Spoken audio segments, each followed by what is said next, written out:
that, I thank them all. There's a reason you're all here, and I give you Congressman Higgins. Thank you, Michael. Thank you very much. Before we do the formal presentation, I just want to present to you my friend and colleague in the United States Congress, Christopher Lee. Chris said he thanked me for allowing him to participate. Actually, I owe him a thanks for allowing me to invade on his congressional district.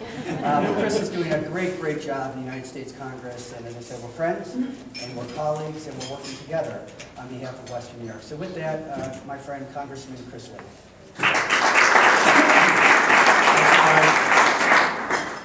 It was actually Brian who gets a lot of credit for when he had heard about Michael's story and helped to work on securing these medals. And I just want to bring up just one or 2 points because it tells you really what Western New Yorkers are about.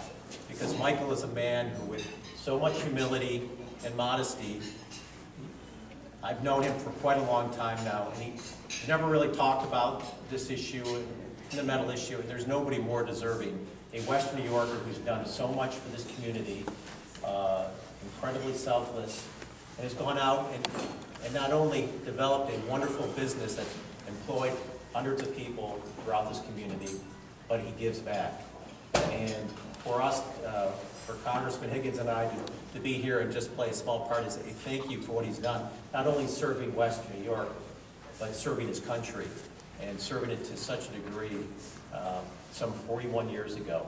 So it is, in my case, it's just an honor to be here today and play a small part in presenting to him some long overdue credit for truly what he's done to this country. He's an American hero, and I'm glad to be a part of that. So with that.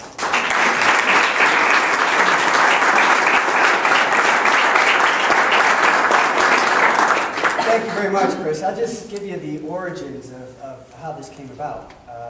My good friend and Vietnam veteran of the Korean conflict, Tom Higgins, was at my house one night. We were drinking a glass of wine on our side porch overlooking a park. And for some reason, Mike Militello came up. And Tom said that he was a decorated Vietnam War veteran and was wounded in combat. And this, you know, this modesty, and this is not the Michael Militello that I knew. So coincidentally, I was out here for a meeting with Larry Quinn and Jordy Levy about 3 days later. And Michael was here, and Tom went into great detail about how Michael was wounded while serving in Vietnam. And Mike had a pair of shorts on, so I was just curious. I was asking him about it. And I said that I also understand that you were a recipient of the Purple Heart.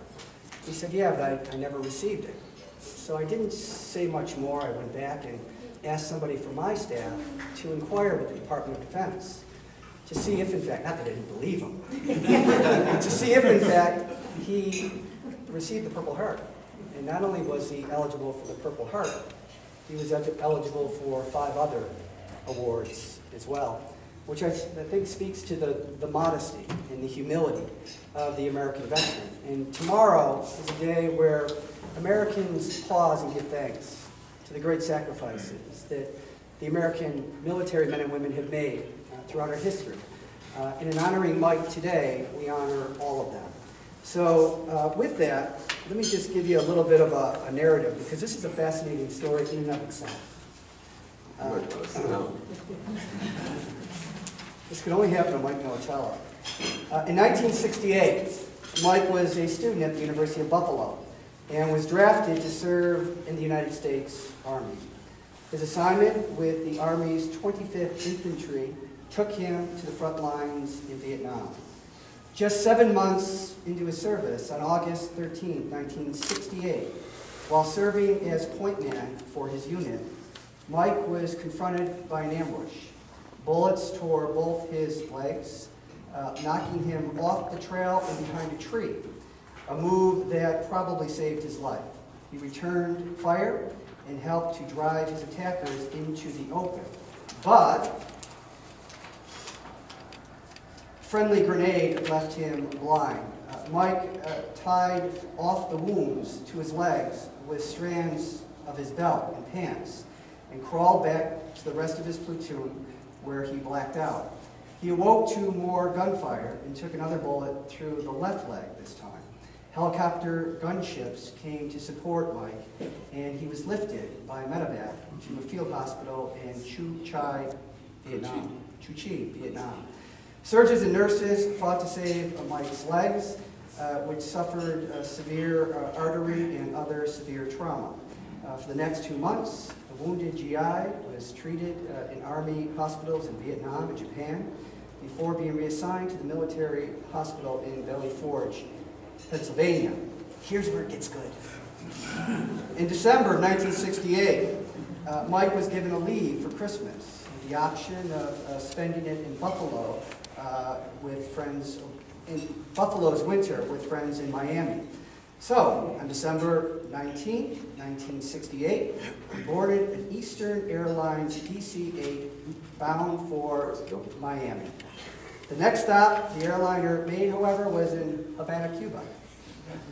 Mike's plane was skyjacked, and the first part of Christmas vacation he spent in Havana.